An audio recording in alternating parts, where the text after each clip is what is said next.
الحمدللہ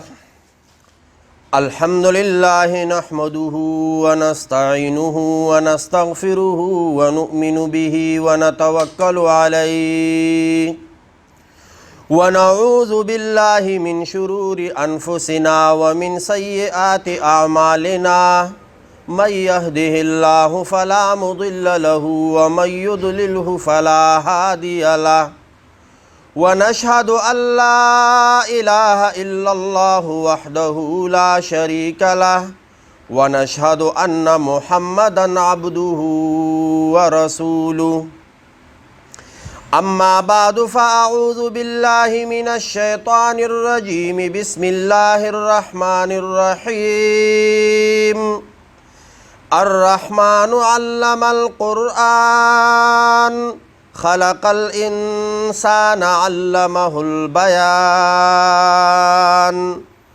وقال في مقام آخر اقرأ باسم ربك الذي خلق خلق الإنسان من علق اقرأ وربك الأكرم الذي علم بالقلم علم الإنسان ما لم يعلم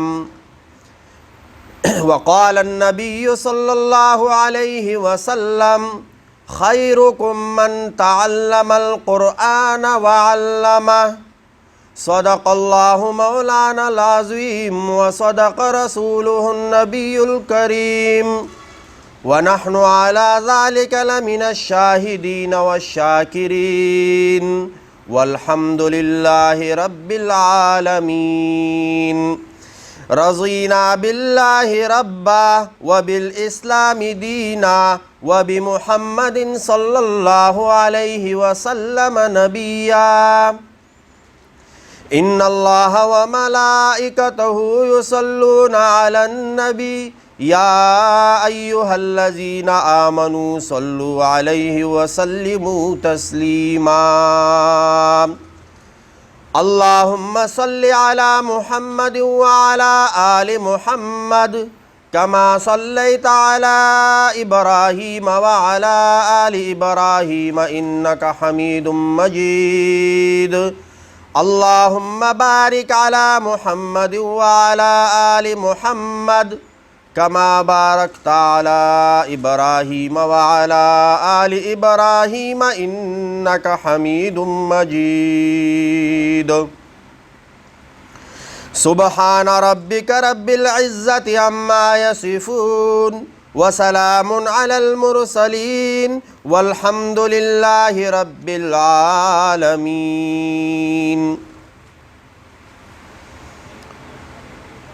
الحمدللہ اللہ رب العزت نے ہم سب کو آج رمضان المبارک کے بعد عید الفطر کے بعد پھر جمعۃ المبارک کا مبارک دن نصیب فرمایا۔ آج میں نے جن آیتوں کا انتخاب کیا اس کا تعلق ہے علم کے ساتھ، سیکھنے کے ساتھ، سکھانے کے ساتھ۔ قرآن مجید میں ہے سورۃ القمر میں وَلَقَدْ يَسَّرْنَا الْقُرْآنَ لِلذِّكْرِ فَهَلْ مِن مُدَّكِرٍ، قرآن کو ہم نے بہت آسان کیا، کیا کوئی ہے نصیحت پکڑنے والا، سیکھنے والا، اس پر عمل کرنے والا؟ اب کوئی یہ بھی نہیں کہہ سکتا 30 پارے 6666 آیات 114 صورتیں یہ ہم کیسے یاد کریں گے؟ تو اس آیت نے اس کا جواب بھی دے دیا وَلَقَدْ يَسَّرْنَا الْقُرْآنَ لِلذِّكْرِ فَهَلْ مِن مُدَّكِرٍ۔ یاد کرنے کے کئی طریقے ہیں۔ ایک بندے نے حفظ کر لیا، حافظ القرآن بن گیا تو یہ یاد ہو گیا۔ ایک یہ کہ حفظ نہیں کیا، ترجمہ کیا، اور ترجمہ کیا تو اس میں آ رہا ہے اقیم الصلاۃ، نماز قائم کرو۔ اس نے یہ دیکھا ہو نماز یہ تو کسی مولوی کا، کسی گھر کے سربراہ کا یا کسی ادارے کے بڑے کا آرڈر نہیں ہے، بلکہ یہ کس کا آرڈر ہے؟ اللہ کا۔ تو اقیم الصلاۃ اس نے اس کا ترجمہ پڑھ لیا نماز قائم کرو، اور وہ مسجد میں چلا گیا اور نماز پڑھ لی۔ تو یہ بھی ہے قرآن کو یاد کرنا، قرآن کو۔ اور ایک بندے نے یہ سیکھ لیا کہ ماں باپ کا ادب احترام یہ ضروری ہے، ماں باپ کا ادب اور احترام کیا ہے؟ خود بھی کرتا ہے اور دوسروں کو بھی کہتا ہے، تو آگے سکھانا یہ بھی قرآن کو یاد کرنے کا ایک طریقہ ہے، قرآن کو یاد کرنے کا ایک۔ تو وَلَقَدْ يَسَّرْنَا الْقُرْآنَ لِلذِّكْرِ فَهَلْ مِن مُدَّكِرٍ۔ اب یہ تو غریبوں کا کام ہے کہ وہ جا کے کسی استاد کے سامنے بیٹھے اور الف با تا سا کرے، الف زبر آ با زبر با، یا قرآن مجید کا حفظ کر لے یا احادیث پڑھ لے۔ تو نہیں، کیوں؟ اس لیے کہ پورے کائنات کے رب نے سکھایا، خود معلم بنا، کس کو سکھایا؟ نبی علیہ الصلوۃ والسلام کو۔ تو کیا نبی علیہ الصلوۃ والسلام غریب تھے؟ وہ تو چاہتے تو ایک ہاتھ میں سورج اور دوسرے ہاتھ میں چاند، چاہتے تو احد جیسے بڑے بڑے پہاڑوں کو سونا چاندی بنا دیتے۔ وہ شاگرد بواسطہ جبریل علیہ الصلوۃ والسلام۔ تو الرحمن علم القرآن، علم فعل، اس کا فاعل رحمان، اللہ نے سکھایا، رحمان نے سکھایا قرآن، رحمان نے سکھایا۔ تو اگر کوئی قرآن سیکھتا ہے تو وہ نبی علیہ الصلوۃ والسلام کے طریقے کو اپناتا ہے، اگر کوئی قرآن سکھاتا ہے تو وہ اللہ رب العزت کے حکم پر عمل کرتا ہے۔ تو علم القرآن، رحمان کون ہے؟ جس نے قرآن سکھایا۔ خلق الانسان علمہ البیان، انسان کو پیدا کیا، بولنا نہ سکھاتا تو ایک بت کڑا ہوتا۔ جس طرح ہم شاپنگ مالوں میں جاتے ہیں، وہ آگے بت کڑے ہوتے ہیں، ان کے اوپر کپڑے ڈلے ہوتے ہیں، تو آپ ان کو 1000 مرتبہ کہو یہ سوٹ جو تو نے پہنا ہے کتنے کا ہے، وہ جواب دیں گے؟ تو علمہ البیان، رحمان کون ہے؟ جس نے قرآن سکھایا، انسانیت تخلیق کی، پھر علمہ البیان، انسان کو بولنا سکھایا، انسان کو بولنا سکھایا۔ تو اب مدارس میں یا جو دینی علوم پڑھتے ہیں، قرآن کی تفسیر، ترجمہ اور احادیث نبویہ جو پڑھتے ہیں، ان کا سال ابھی اس شوال میں شروع ہو رہا ہے۔ رجب میں امتحانات ہوتے ہیں، پھر شعبان اور رمضان کی چھٹیاں ہوتی ہے، پھر نئے سال کا آغاز یا نئے داخلے وہ شروع ہوتے ہیں شوال کے مہینے میں۔ کوئی 15 شوال کو پڑھائی شروع کرتا ہے، کوئی 20 کو، کوئی 25 کو، کوئی 30 کو، لیکن جب شوال کا مہینہ ختم ہو جاتا ہے تو داخلے بند کر دیتے ہیں، پھر آگے کہتے ہیں ہم پڑھائی شروع کی ہوئی ہے، اب ہم داخلے نہیں دیتے۔ تو علم القرآن، قرآن سکھایا، کس نے سکھایا؟ اور خود اللہ رب العزت نے کیا فرمایا؟ وَلَقَدْ يَسَّرْنَا الْقُرْآنَ لِلذِّكْرِ فَهَلْ مِن مُدَّكِرٍ۔ اب ہم سارے اٹھے اور چلے جائے مدارس میں، محتمم صاحب کو کہے جی کیا لینے آئے ہو؟ داخلہ لینے آئے ہو۔ تو پھر یہ باقی نظام کیسے چلے گا؟ تو ایسا بھی نہیں کرنا چاہیے کہ سارے اٹھ کے ادھر چلے جائیں، سارے اٹھ کے اسکول میں چلے جائیں، سارے ڈرائیور بنے، سارے ڈاکٹر بنے، تو پھر مریض کون ہوگا؟ تو یہ جو دنیا کا نظام ہے یہ اسی طرح چلتا ہے کہ ایک دوسرے کا محتاج ہے، ایک دوسرے کا کیا ہے؟ جو غنی ذات ہے، جو کسی کا محتاج نہیں، اللہ الصمد، وہ اللہ کی ذات ہے۔ انسان وہ ہر لمحہ، ہر وقت، ہر گھڑی دوسرے کا کسی کام میں محتاج ہے۔ ایک بہت بڑی اونچی بلڈنگ ہے، اس کے اوپر ایک آدمی چڑھے اور آخری چھت پہ کھڑے ہو کر نیچے جو جتنی بھی چیزیں نظر آتی ہے وہ کہ سارے میرے ہو، ایسا نہیں ہو سکتا۔ کچھ تو اس میں اس کے ہوں گے، کچھ اس میں اس کے نہیں ہوں گے، لیکن سارے ہم نہیں جا سکتے اور نہیں بھی جائے، لیکن کم از کم اپنے گھر میں، اپنے بچوں میں، اپنے رشتہ داروں میں کسی ایک یا دو بندوں کو بھیج دیں۔ بچوں کو کیا کرے؟ بھیج دیں، تاکہ وہ قرآن حفظ کر لے، تاکہ وہ قرآن ترجمے کے ساتھ پڑھ لے، تاکہ وہ قرآن کا علم حاصل کر لے۔ کیا پتا، ہم تو گناہگار لوگ ہیں، سر سے لے کر پاؤں تک سارے گناہوں میں کیا ہے، اور وہ ہمارے لیے کیا بنے؟ نجات کا ذریعہ بنے۔ کہتے ہیں قیامت والے دن حافظ قرآن کو کہا جائے گا کہ اقرا پڑھ اور ان منازل پہ چڑھو، اور جہاں پر آ جائے والناس، یہ آپ کا منزل ہے، یہ آپ کا کیا ہے؟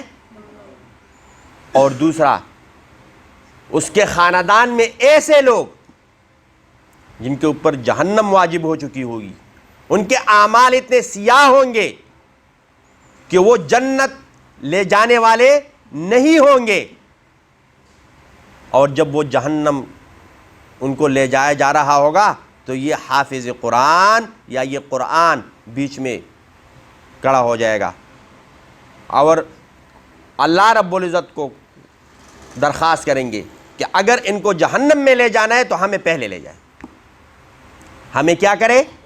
کیوں؟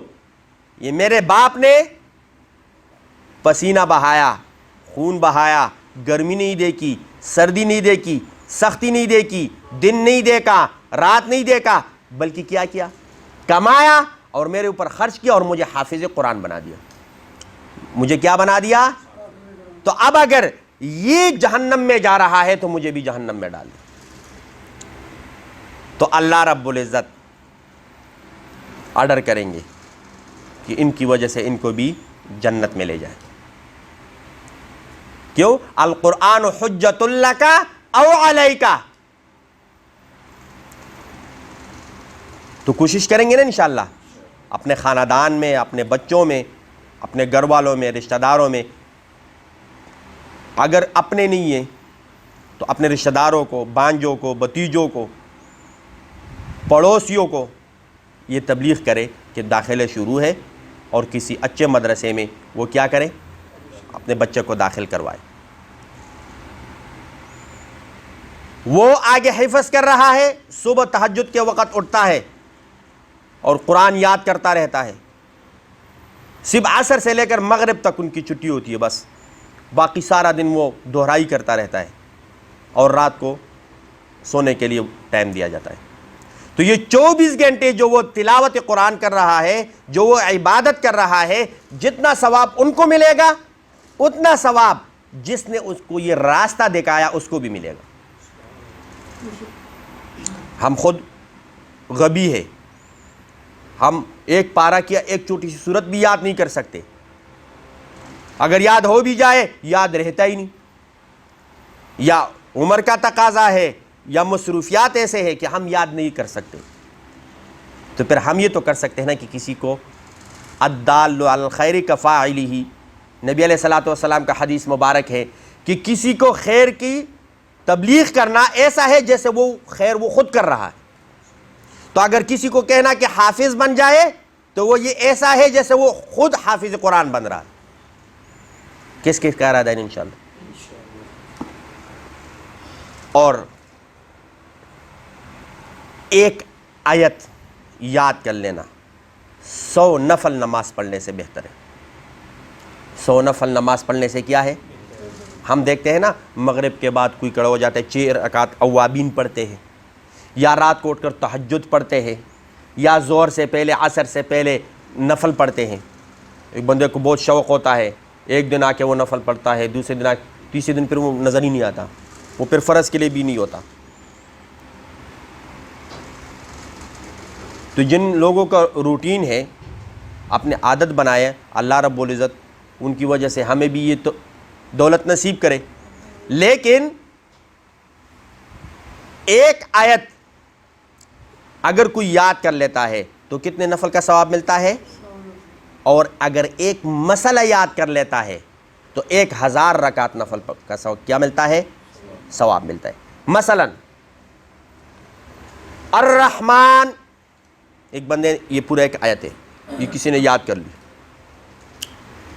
اب اس کا ترجمہ کسی نے سیکھا، رحمان، را ہا میم، رحم، رحمان کون ہے؟ جو دنیا میں کافروں پہ بھی مہربان ہے، مسلمانوں پہ بھی مہربان ہے، جانوروں پر، یعنی پورے سب پر کیا ہے؟ رحم کرنے والا ہے۔ تو اللہ رب العزت کیا ہے؟ مہربان، رحم کرنے والا۔ تو اس کے بندوں میں جو ایسے بندے ہو جو دوسرے بندوں پہ کیا کرے؟ رحم کرتے ہیں، شفقت کرتے ہیں، نرمی کرتے ہیں، تو اس کے اندر رحمان والا صفت پایا جاتا ہے۔ اس کے اندر کون سی صفت پایا جاتا ہے؟ یہ مسئلہ کسی نے سیکھا، دوسرے کو سکھایا، تو یہ ایسا ہے جیسا کہ اس نے 1000 رکعت نفل پڑھے۔ کتنے رکعت نفل پڑھے؟ تو کوشش کریں گے نا انشاءاللہ، ہاں، اپنے بچوں کو، اپنے خاندان والوں کو، اپنے رشتہ داروں کو، اپنے پڑوسیوں کو، اپنے تعلق والوں کو، دوست احباب کو، جتنے بھی ملنے والے ہیں سب کو ہم انشاءاللہ یہ تبلیغ کریں گے کہ اپنے بچوں کو مدارس میں داخل کروائے، یا جہاں پر ان کو سہولت ہو۔ آج اسکول بھی ایسے آج کل ہے جو اسکول کے ساتھ ساتھ حفظ قرآن بھی کرتے ہیں۔ تو الرحمن علم القرآن وَلَقَدْ يَسَّرْنَا الْقُرْآنَ لِلذِّكْرِ فَهَلْ مِن مُدَّكِرٍ۔ اللہ رب العزت فرماتے ہیں ہم نے قرآن آسان کر دیا، کیا کوئی ہے نصیحت حاصل کرنے والا؟ تو پھر علم القرآن، اللہ رب العزت خود معلم بنا اور قرآن سکھایا، اور قرآن کیا سکھایا۔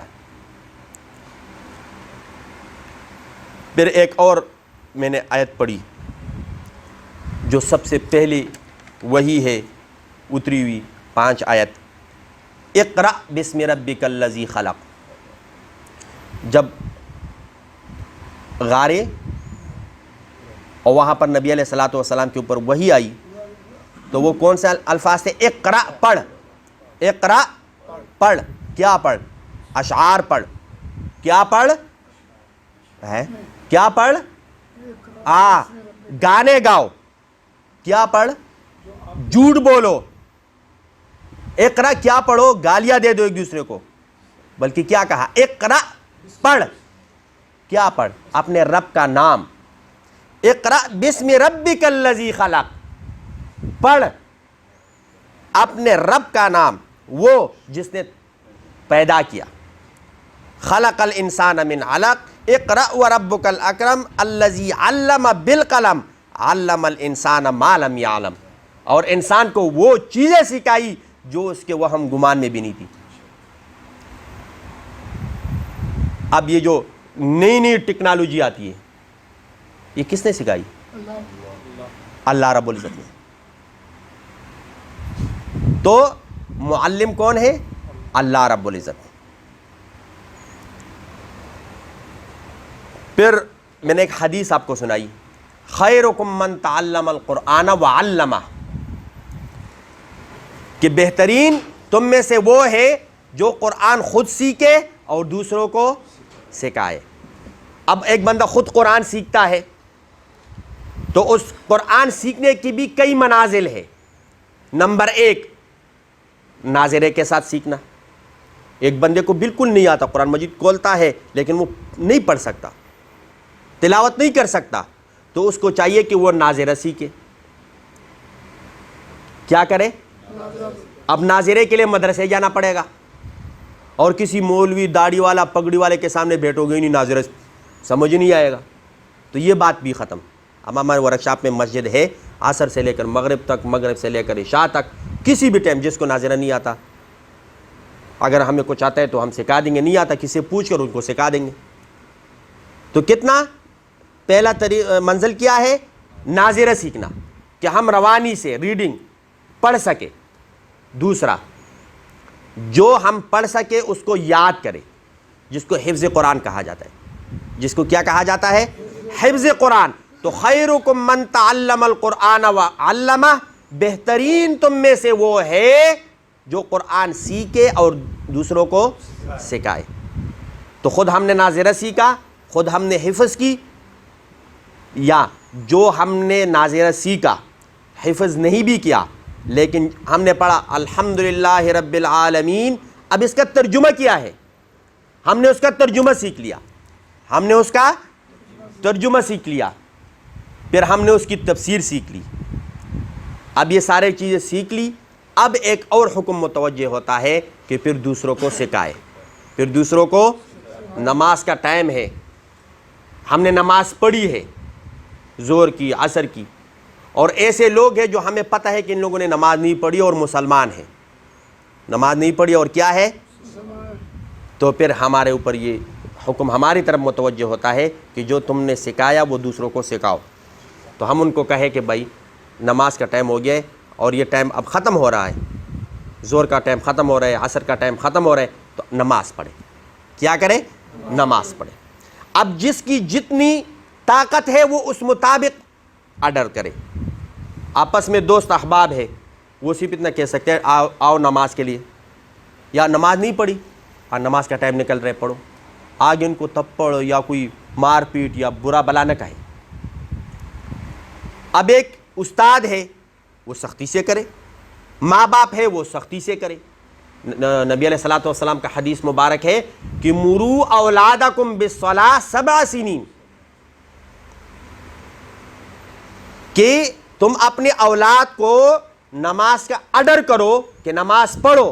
کب؟ جب اولاد کی عمر 7 سال کی ہو، جب اولاد کی عمر کتنی ہو؟ حالانکہ وہ مکلف بھی نہیں ہے، جو بالغ نہ ہو وہ تو اللہ کے حکم کے مکلف ہو، لیکن تاکہ وہ عادت ان کی بن جائے اور پھر نماز کے وقت میں وہ کہیں اور طرف نہ جائے بلکہ نماز پڑھنے کے لیے چلے جائے۔ تو مروا اولادکم کتنی عمر میں؟ 7 سال میں۔ اور اگر وہ نماز نہ پڑھے تو پھر وَاضْرِبُوهُمْ، ان کو مارو، یعنی ان کی کیا کرو؟ ڈانٹو، جب وہ 10 سال کی ہو، جب ان کی عمر کتنا ہو؟ 10 سال۔ اب ہمارے اپنے گھروں میں کیا صورتحال ہے؟ اسکول کا ہوم ورک نہیں کیا تو سارے ان سے ناراض ہو جاتے ہیں، لیکن اگر نماز سے کوئی پوچھتا ہی نہیں، نماز کا، اب جب وہ بڑا ہو جاتا ہے تو پھر والدین اگر ان کو کہیں گے بھی، وہ اپنی طاقت میں آ چکا ہوتا ہے، وہ والدین کی بات پہ نہیں مانے۔ لیکن اگر بچپن سے 7 سال سے یا 10 سال سے اپنی اولاد کو نماز پہ لگایا، جب وہ بڑے ہوں گے تو وہ والدین کے فرمانبردار ہوں گے، وہ نافرمان نہیں ہوں گے، وہ نافرمان نہیں ہوں گے۔ تو کوشش کریں گے نا انشاءاللہ۔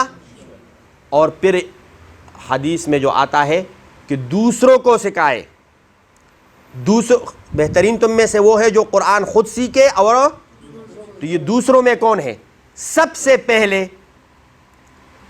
اپنے اولاد، سب سے پہلے اپنی اولاد، پھر اپنے بہن بھائی، پھر اپنے والدین، اگر والدین نے نہیں پڑھا پھر ان کو سکھائے، پھر اپنے رشتہ دار، پھر جہاں تک ان کا پہنچ سکتا ہے وہاں تک وہ کوشش کرے کہ وہ قرآن سیکھے اور دوسروں تک پہنچائے۔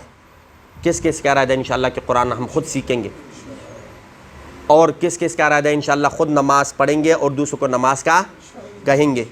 اللہ رب العزت ہم سب کو قرآن سیکھنے، سمجھنے اور اس پر عمل کرنے کی توفیق عطا فرمائے۔ اور